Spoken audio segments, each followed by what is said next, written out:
All right, what do you think is going to happen to the housing market? I think it'll just cool off, but I don't think it's going to go down like it did the last time. Right? I don't think so either. Yeah. Well, people are hoping that it goes down, and I'm like, do you realize how far it'd have to go down now after how high it's climbed? Yeah. I don't know how it could, unless there was something catastrophic. I don't know why it did what it did, but it did. I don't know why it did, but it did, but it did.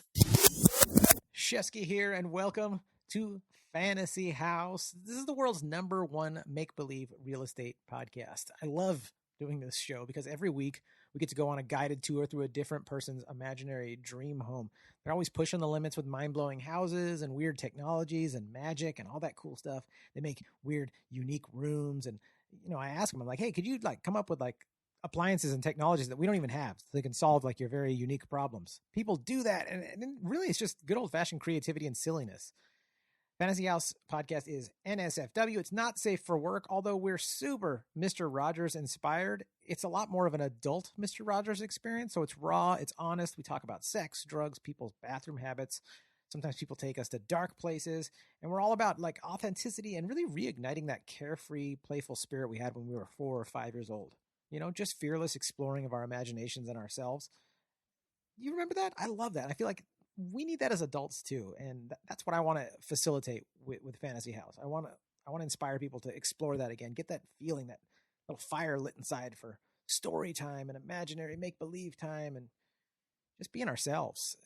And it really is a great time. In Nathan Hurd's episode, he has a zero gravity room, so you just go in the room, flip a switch, and you're floating around. Jade Catapretta has a lazy river going through her fantasy house that has sexualized dolphins in it. Fifi Dosh has a private hot tub on top of a private mountain in her backyard. John and Tom from Chad Goes Deep, their fantasy house is actually a cloud that floats around like an RV in the sky. So they can go anywhere they want. Nick the plumber, he's got a live studio audience. So when he's with his family and he drops the punchline of one of his dad jokes, he gets a real applause. Joel Jimenez loves to cook, and by the way, is an amazing cook. But in Joel Jimenez's fantasy house, he doesn't want to clean up. He hates cleaning up. Loves to cook, hates cleaning up. Well, he's got a kitchen that washes itself. In episode 94, Mike Ishak's kitchen is just a portal to his aunt's Indonesian kitchen, so he can have ringdang anytime he wants, which I've never had ringdang in real life, but we had it on his episode imaginarily, and if it's anywhere as delicious as it is fun to say, it's got to be good, right? Ringdang. Jeremiah Watkins did a Halloween episode, and his toilet paper dispenser is a mummy that you just unwrap and wipe your butt with. Nat Baymel doesn't even have a bathroom. Speaking of bathrooms, he simply has a wizard. Anytime you need to go, the wizard appears and just makes your bowels empty. Just abracadabra, poof. Or poop, poop, poof. So cool, right? Every episode is brought to you by me, Jon Shefsky. I am your local Southern California realtor. Not just a fantasy realtor. No, a really real realtor. And I would love to help you with anything real estate related, whether you're thinking about buying a house, selling a house, maybe you're interested in why I love multifamily apartment buildings, any of that. I would love to be of service. And if you're thinking, John, I don't care about real estate at all, that's great. But I know you know someone who does. And you got to let them know. You got to say, hey, before you go making any moves, you got to talk to my boy, Jon Shefsky. He's a really real realtor, and he would love to be of service. And I really would. And even if you're not in SoCal, I can still help you because I have a referral network all over the country with some fantastic agents, and it's growing all the time. So check in with me. Let me know, because I got agents in Nashville, in Chattanooga, Austin, Texas, Boise, Idaho, Phoenix, Arizona. I got you covered. And like I said, that list is just growing. So just think of me when you're thinking of real estate. Be like, I'm going to hit Shefsky up before I do anything. Just send me an email, fantasyhousepodcast@gmail.com. I'd love to be of service or help in any way. Super Thanksgiving stoked. My grandmother Flo is here with us, staying at my house for a few days for the holidays, and she is down to podcast. I'm pretty excited. This episode is also brought to you by Flo's Death by Chocolate. Available anywhere fine ice creams are sold. Now, in the words of the great Angelo Bowers, let us do this.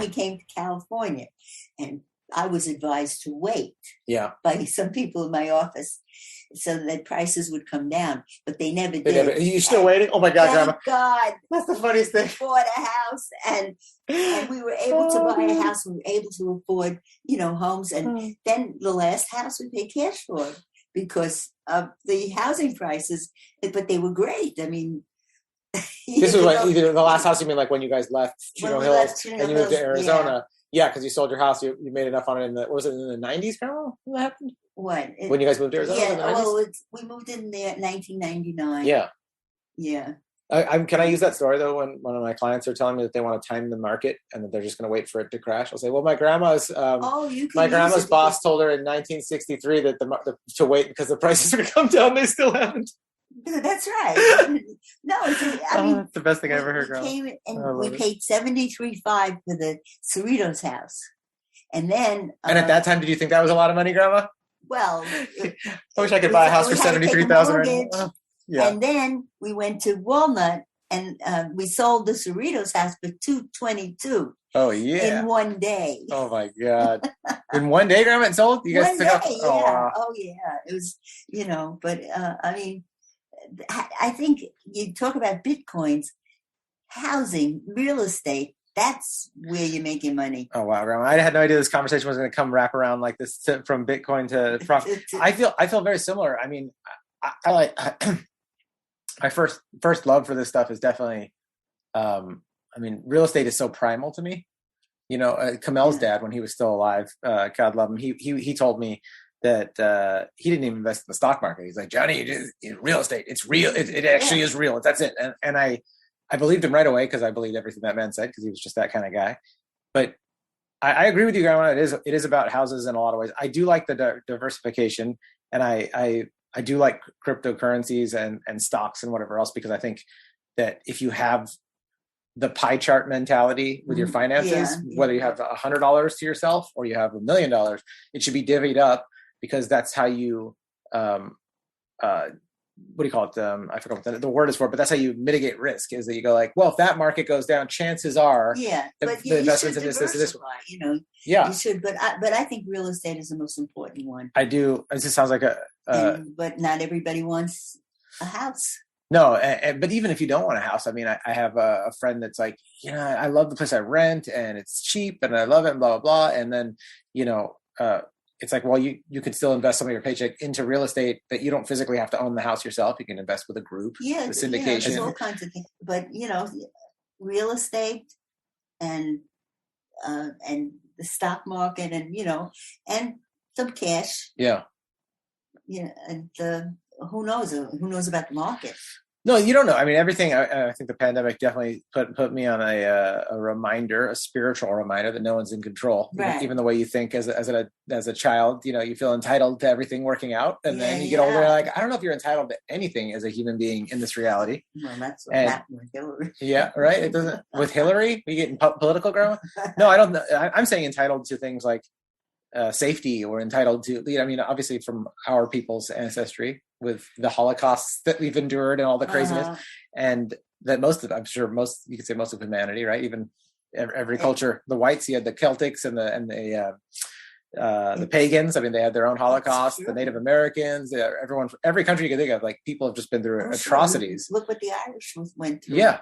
So, and I mean, the slave trade here is between the Irish and the people from Africa, like just atrocious, the kind of stuff that people have been through.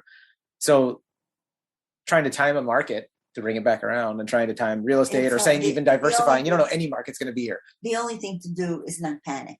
Thank you. That's a really good tip to leave everyone with. No, it's true, because I mean, we never just sold off anything in a down market. My sister did. That's when you buy stuff is in a down market. Yeah, but we never it goes on sale. Everything came back. And, yep. But I mean, you mentioned the housing thing, which I think is just the most funny story that I'm going to incorporate into anytime someone asks me about timing the market. In the olden days, your boss and your friends saying, just wait, the prices are going to come down, and you never know. But it's also trying to time the market, not just that something's going to happen, but how it's going to happen. So for example, there are areas in Southern California that have appreciated, I think 40% in the past couple of years, right? 2 or 3 years, like 40%, Grandma. So that number is so high. Does that mean it's going to come crashing down that much higher than other places? No, Not necessarily. Look, all right, take New York, for instance. Please Brooklyn. take New York. Yeah, please take it. Bedford-Stuyvesant was a slum. Yeah. Now the houses are millions of dollars. Oh, yeah. Red Hook, where my next door neighbor comes from, also a slum. Not anymore. And, and those places are never going to go back to what they were.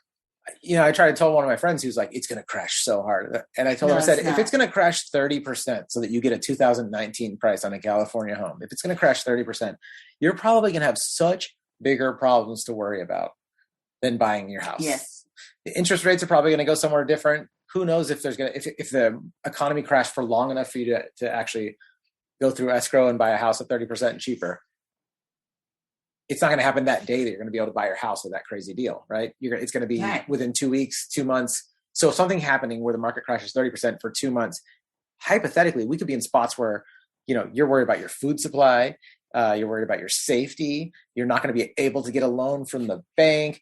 And you're going to be competing with people that have cash, that are wealthy, that have been waiting for a crazy market crash. They're like, I actually do have $600,000 just sitting cash right here. I'm going to spend it to buy those 2 houses for that price. Yeah. So. But it's not going to be that. I don't think so. And I hope not. And not just for not because I'm hoping people don't get a deal on something. I have a lot of clients that they can't afford to buy a house in California, and I want them to buy one, and they own properties, so investment stuff. They do. I mean, they I have clients that have properties in Tennessee. They have properties in Arizona. They have them out of here because it's too expensive to buy it here. But they want to buy something here, or they rent here, and they invest in other places. And that's what your Uncle Scott says to me: sell your house and rent. Does that make sense? I mean, it can, Grandma. For you, it might make sense. It's convenient to rent. Why should I have to pay rent when my house costs me just the regular bills for the month, and I live on Social Security? I know. And I don't have to ask anybody for money. No, I get that, Grandma. I think, but what Uncle Scott's saying, what he's trying to formulate for you is that you're not trying to build equity anymore. Yeah, as you would be in a house. But I certainly can't get money and get interest in the bank from if I sold my house. That's true. That's true. But what he's trying to do is change your, the priority not being your finances, Grandma, because you're old. You don't have to save for retirement. You're already there. Right. So you don't need to build equity in anything. If you don't have lifestyle expectations, right? You don't have a yacht. Just let this be on the record. My grandma doesn't have a yacht. You don't even have a regular boat, Grandma. Well, yes, I do. And it's called Princess Cruises. Oh, that's okay. But Grandma, what Uncle Scott's trying to do is solve your problem that isn't actually a real estate problem. He wants you to be closer to the family. And just so our listeners know, my grandma lives in Arizona, and we want her to move to California, actually up north by my uncle. So he's trying to tell you that to solve your problem, you don't need to hold on to the financial side of worrying about your house, that you could rent something. And I gotta say, I would be in the same boat I'm in now, but I would. But you'd be close to Uncle Scott. You'd be close to Joshua. I'd be paying $15,000 to $2,000 a month rent, maybe more. But Grandma, you'd have enough equity from your house to where you wouldn't notice it dipping. No, I need it for the old age home. For the old age, oh man, planning ahead. Yeah. The old age home. I thought we were going to drive your wheelchair off of a cliff like they did in that episode of Dinosaurs. Well, that could be. Or maybe I'll do it myself. Oh, we could go together, Grandma. Just wait for me. I'll be there. I'm waiting for Grandpa to come and hold out his hand. Oh my gosh. Waiting for Grandpa to hold out his hand. That's a very beautiful a scenario. Well, he will. He came one time. I had this dream. He stood there and held the door open, and it wouldn't go through. Oh. Because I knew I wouldn't wake up the next morning. You stuck around to raise your great grandkids, I'm hoping?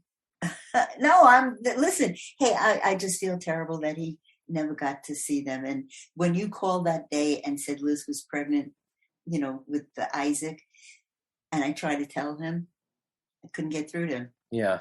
So it's a shame what he missed, and it's a shame Bubby and Zeta missed out on this because they would have been wild.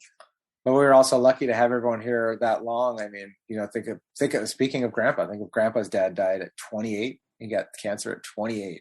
And, And Grandpa not only did I was 4 not years get, old. not only, yeah, I was gonna say, not only did I not get to meet him, Grandpa barely got to meet his dad. If his dad died when he was 4, and Grandpa's one of those people. When I think of people that had a hard life, she lost her father a year later. Grandpa's mom, Bubby's mom. Oh yeah, and I think he was only 56. I mean, yeah, I mean, so as much as it sucks that Grandpa isn't here to meet, my kids and Bubby and Zeta aren't here to meet my kids and all that stuff. We did get to have Grandpa for a long time compared to how long Grandpa even got to have his ancestors. And you were so close to him. Oh yeah, Grandpa was great. He was funny. Sergeant Bilko. Oh man. So yeah, I mean, it's definitely tough, but I don't know. I feel like it's hard to know like how to put it into words, but I don't like to personify like spirits or whatnot and say that like, Grandpa's floating around watching us, but there is like an awareness that like our ancestors, like all of life it still goes because there's nowhere for it to go. Like awareness is just there. Yeah. And so and he's around, he knows what's going on. I mean, they're all around watching those kids. Just watching everyone, but not having to. Can you imagine being a ghost and being annoyed with how loud and annoying the kids are? Like, do these kids ever shut up? I just want to help. You can't put your hands over your ears because they're ghost hands. So you're just like, oh. Oh, boy. Oh, yeah, but the way that you guys used to fight in the back of the car. Oh, yeah. And Grandpa would say, you better stop it or I'll leave you off on the freeway. And we believed him because we were kids. And you know what? One of the women, and in our group, in her 80s, and she's 89 now, and she would try to tell one of the men where to go, how to go, and he threatened to leave her off. Yeah. I tell my kids, I'll be like, all right, you guys ready? If you don't stop this, we're going to the fire station and drop you off. Oh, at least you're going to drop them off at the fire station. Yeah, as opposed to Grandpa saying, well, that's how the generations, we filter it out. We get a little nicer every generation. Grandpa was just going to leave us anywhere. I'll just leave my kids at the fire station where they're at least safe with the firefighters to keep them safe, raise them. But look, nothing can take away the time we had with you two. We spent a ton of time with you guys, Grandma. Oh my God. Oh yeah, a ton. And that's what I'm talking about. I was lucky. Josh and I were lucky to have you guys that long because you guys and Bubby and Zeta, all 4 of our grandparents were alive through our whole childhood. Yeah. Through our whole teenage lives. Yeah. Yes, it sucks that none of them are alive weddings, now to see the grandparents. Except for Joshua's wedding. But yeah, you guys were all there for my wedding. Nobody. Well, that's all. The other ones. But you were at Joshua's wedding. Oh yeah. Well, Grandma, that's what I'm saying. It's like you're still here. Grandpa. You're actually that's okay. I was the only one that was here at Joshua's wedding. Do you feel the weight of responsibility being like the family elder now, Grandma? That like I tell you like you can't die, just that, you have to stay alive. It's sad that they're not here, and I know how they would have felt. All of them, they would have been gone crazy over the kids. Oh, I know. But I'm here, and I got a lecture from Joshua on his wedding day. That it's your responsibility to stick around. Yeah. I know, Grandma, because sometimes I think there's, especially in Western culture, there's this like feeling because we're so obsessed with careers and work. But once you get to a certain age, it's like, what are you going to do? But, if you look at Indian people and you look at just a lot of people in Asia or like in actually Eastern European people that are still over there and Latin people, they all have their grandparents around and they're an important part of the family. They are there for wisdom, they cook, they help with the kids, like they're part of the team. And so that's why Joshua gives you that. And that's why I always tell you that you have a responsibility to stick around, Grandma, because I have nobody else that's old in my bloodline that I can call and be like, hey, what's the deal with this? And unfortunately, there's nothing wrong with me. You're so funny, Grandma. You're such a dark comedian. Did everyone hear that? Unfortunately, there's nothing wrong. Yeah, because I want your grandpa. You're so funny. So, but I know, Grandma. It's and none of you kids are close, and that's it's hard. That we're 5 hours away, 6 hours away. Yeah. Well, listen, you're all so busy. I mean, it is difficult. That's, again, I guess you're proving the case, Grandma. You need to sell your house and come back out over here and be by us because, everyone's busy, but we want you around. I know. And whenever you're here, it's great. And like, isn't it great how but Oliver... I can't even pick up the kids. Physically? Physically. No, you don't need to pick anyone up, Grandma. Oh, yeah. It's just being around. He asked me yesterday, pick me up. Oh, yeah. He's learning though. He's 3. He doesn't know that you're. Yeah, I know. He doesn't know that I'm a weakling. That's right. I tell him to be gentle to you and mom and dad. I'm like, don't pull too hard at Papa's arms. They'll pop off like a character in Beetlejuice.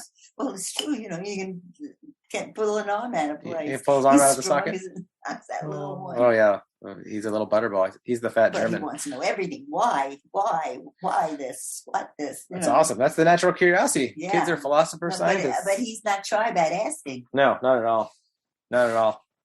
He reminds me. He's a lot like Liz's dad. He's a really funny, like just like a fat little German dude that just is confident to just ask you the dumbest, silliest questions, and he's silly in every way. He makes the same faces as her dad too. It's so funny.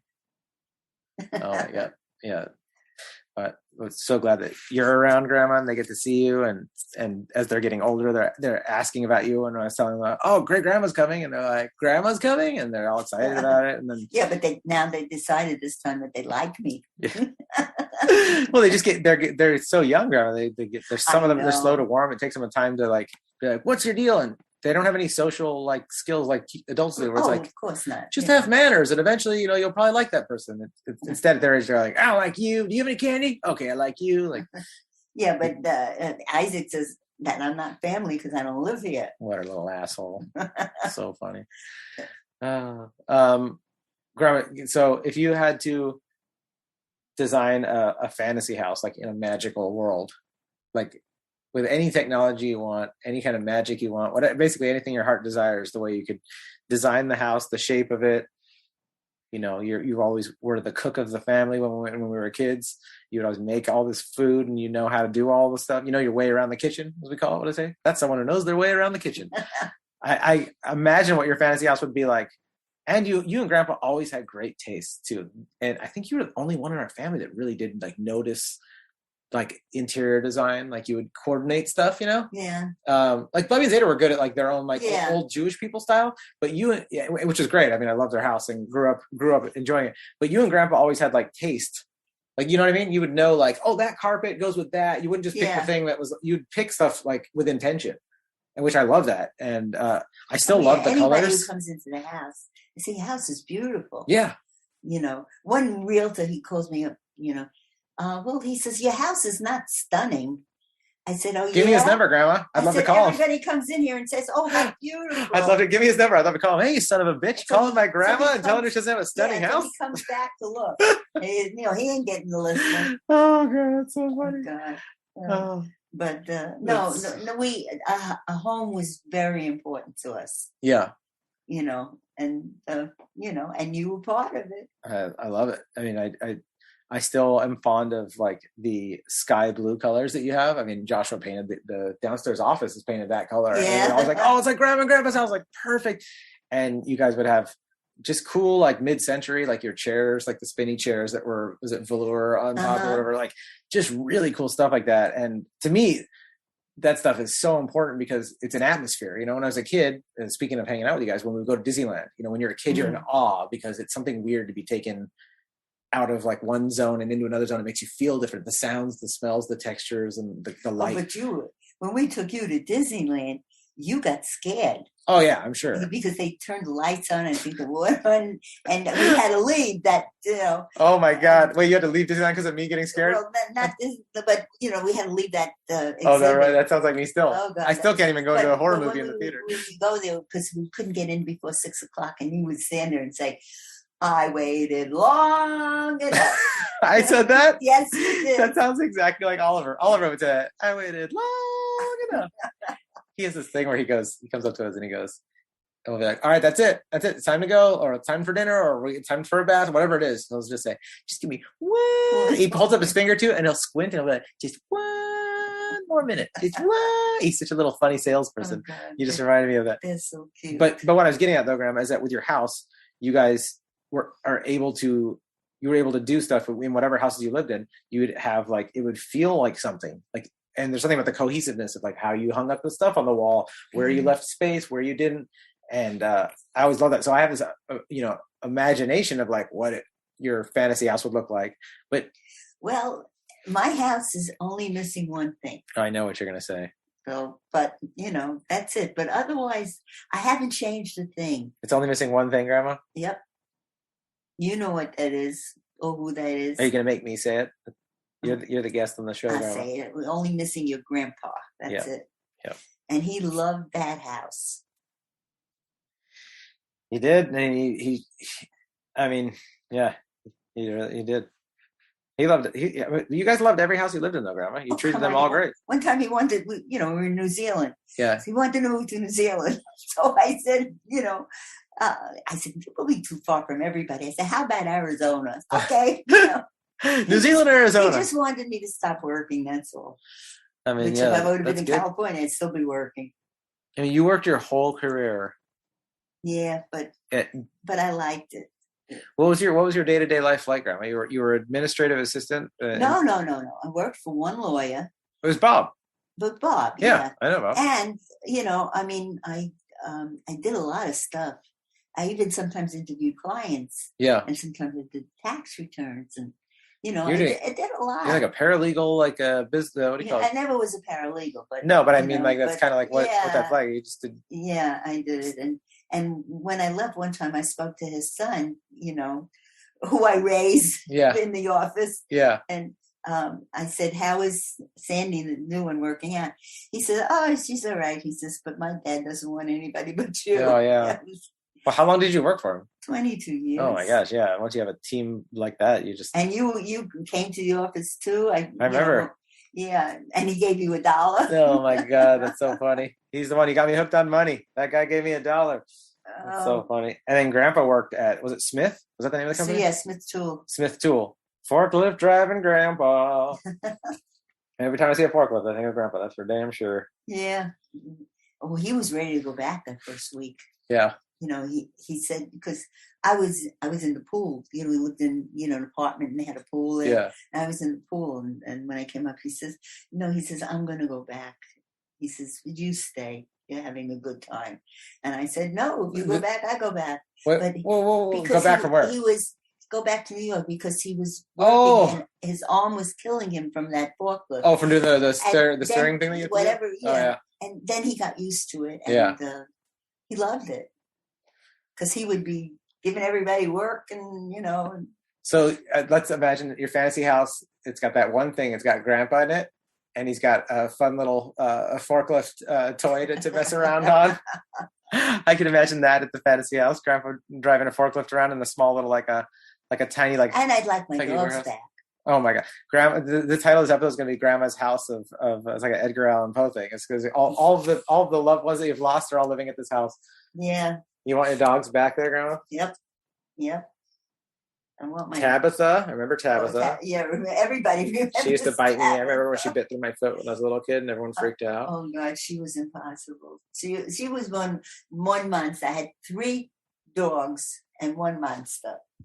She was the monster. She was a monster. I remember she tried to bite through my cowboy boots. I had and I still have them up in my closet up there. Oh yeah, my little cowboy. I was like a 4-year-old or 5-year-old with Kenny Rogers boots, and I remember her biting through. And then let's see, there's Tabitha, and then after Tabitha, Samantha, and then Nicole. Grandma, has anyone ever told you that you named all of your dogs after high-class prostitutes of the 90s? Prostitutes? I'm just joking. Well, that does sound like a group of prostitutes. Samantha, Tabitha, and Nicole was named for Bewitched. Oh, okay. And Nicole was she was a little Nicole. She was so pretty. I love it, Grandma. That's so funny. Yeah. And Nicole was pretty. It was a good life. It was really good life. We had you guys. Yeah. You guys around the corner. Are you going to ever have another dog? I don't know. Or cat? It's just that. Cats are easy. No, I don't want a cat. Whoa. Are you not cat person? I'm not a cat person. Grandma, but you saw Stinky and Smushy Booshy. I know, but they love you. Yeah. Dogs are like human beings. They understand so much. Oh yeah.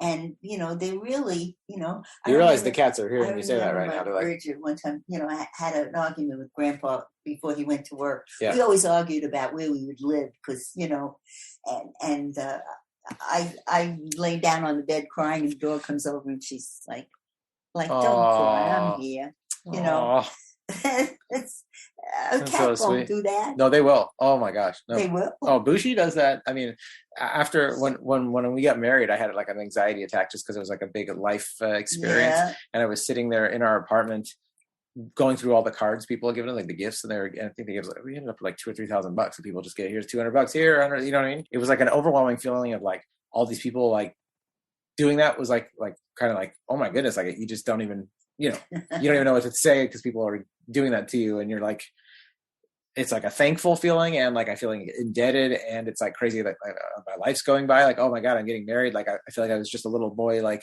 wandering around a soccer field or something like that, and all of a sudden I'm getting married, and I was so panicked and just sitting there. I don't know if I said anything to anybody. I was just sitting there in my head going like, when you're behind your face, but you're screaming. But the outside world is just you sitting there smiling. So I was doing that, and Bushi sensed it. And, of course, I don't know what they're sensing. They're animals. I'm not sure without linguistics what the hell they're thinking. But he came over to me like specifically in a certain way and stood on my lap in a certain way, truly like to calm me down. I just knew what was going on there. And I was just like, what? Like this guy, and as if our bond wasn't already solid for, I think we lived together for a year or two before that. But he was just, I was like, he's like a dog. He's like a little golden retriever. But a dog understands language. A cat may, but it will never really acknowledge it. Well, that's the thing that's funny about cats is because they have a dry sense of humor, and they're kind of like it's deadpan. Like a dog, a lot of dogs almost smile at you when their tongue comes out, but like cats don't smile at you. So they can do the dumbest thing and they look at you 100% with a straight face. Yeah. So there's something that is still really funny about the way the cats do it. It's just like people. Yeah. And especially if they live with a family, they're just,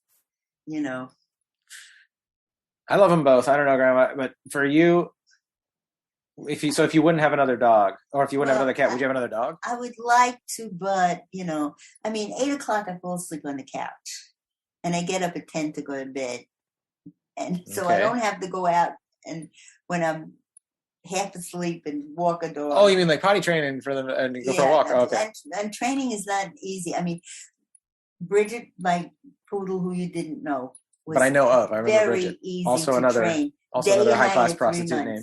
Yeah. Very easy to train. Yeah. But the others were all 7 months. Yeah. And it's hard.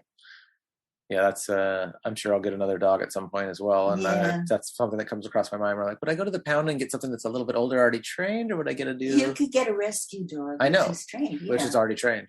Yeah. But I also do like when, I don't know if you ever see like German Shepherd babies, I think there's a German Shepherd rescue. Yeah, but they're what happens with German Shepherds, they become very protective around kids. And is that bad?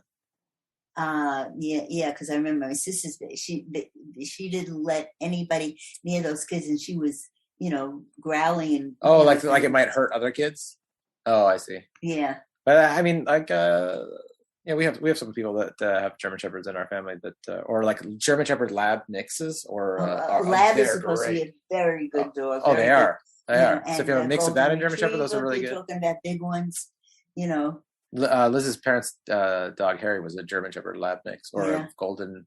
I don't know if he's a golden retriever or a retriever German Shepherd mix. He was like the friendliest, best, smartest, lovingest dog ever. So what would you have then, Grandma, if you have a new dog? I'd get another Shih Tzu. Another Shih Tzu. Another little Ewok. They're lazy. So they don't stress you out. Yeah, they just want to hang out. They're very lazy. So lay on a couch and smoke CBD blunts with Grandma. Yep.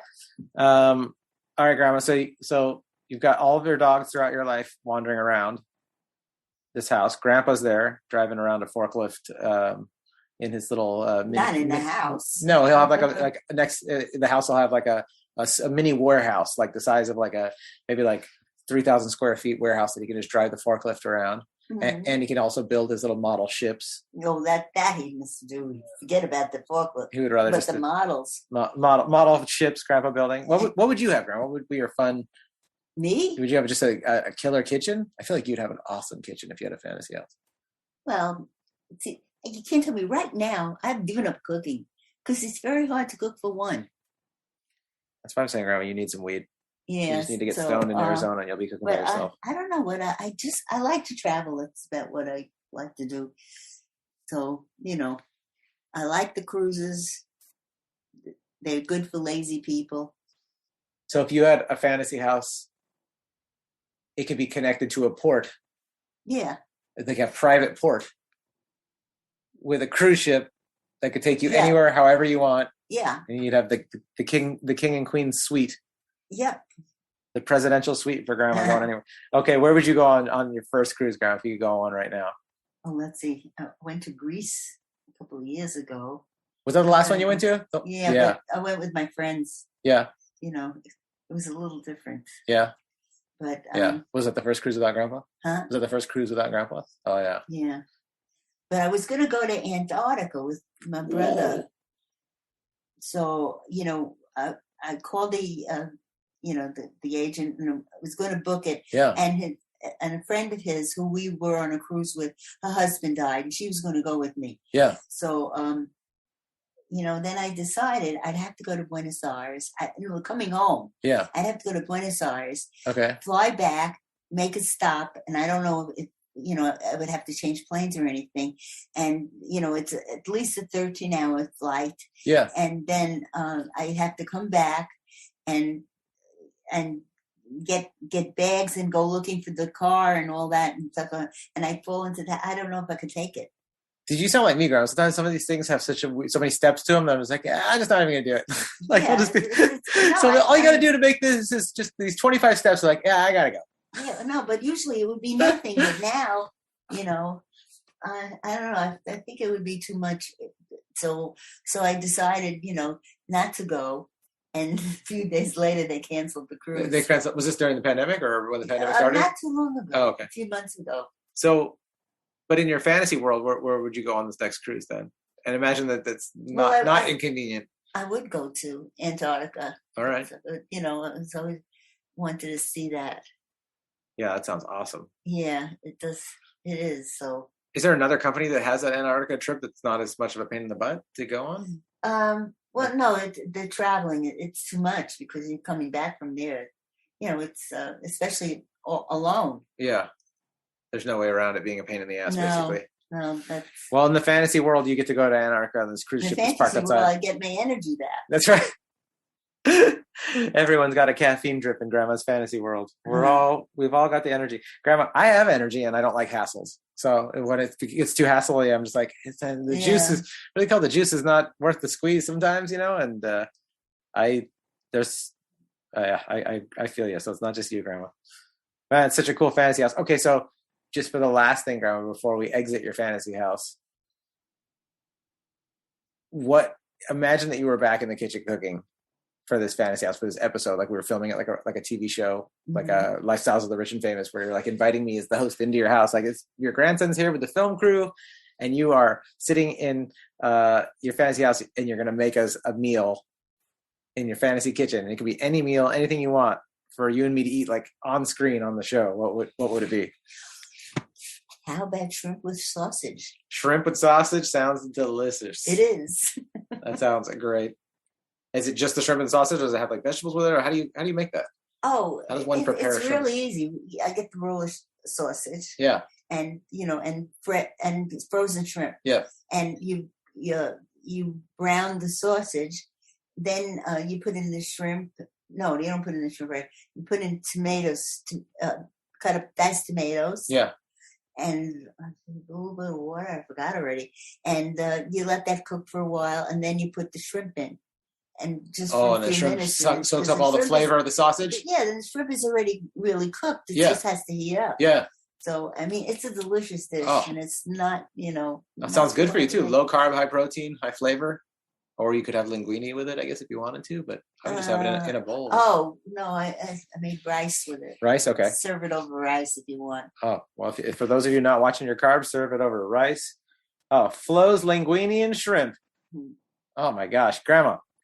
This is so awesome. I'm like, what do you call it? Like invigorated, just imagining your fantasy house and hanging out with Grandpa and all the fun stuff that we could do there, going on a cruise. Yeah. Just in my mind. This is why I make this podcast. It's just kind of like to enjoy it. We did it. Experiment it. Went on cruises you did it with us. How many cruises did you and Grandpa go on? 27. 27 cruises. Man, you guys were so...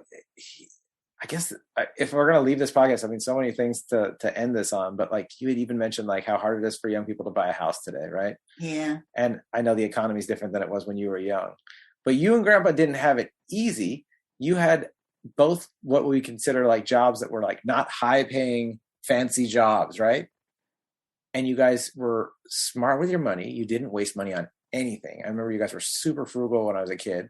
And so even though you weren't making a ton of money, you didn't have a large amount of inheritance or anything like that, you guys you didn't complain. You just like, were like, how do we make this happen? And you guys got to travel the way, like some rich people don't even have time to travel 27 cruises in their life. But you guys made that happen when Grandpa drove a freaking forklift. Yeah. You didn't have fancy cars. You didn't spend money on a bunch of toys and other stuff. But like when you guys wanted to travel and you had a nice house, I mean, it's super inspiring. What else do you need? I mean, different people got different needs, Grandma, but honestly, like seeing how you guys did it, I think is, it could be something taken away by young people listening. And I know there's other old people listening, like my friend Paul Daddy Bird. He's probably just a little bit younger than you guys, but there are young people who listen to this podcast too. And I just hope it inspires them. And I hope after you guys listen to this episode, you call your grandma or your grandpa or whoever the elder is in your family, or even just an elder that's in your tribe. Doesn't even have to be a blood relative, just someone you love that you look up to. Tell them that you love them. Find out about their life. Enjoy it. Really appreciate you doing this, Grandma. It's freaking awesome. Say bye to the guest, Grandma. Bye, guys. Love you, Grandma.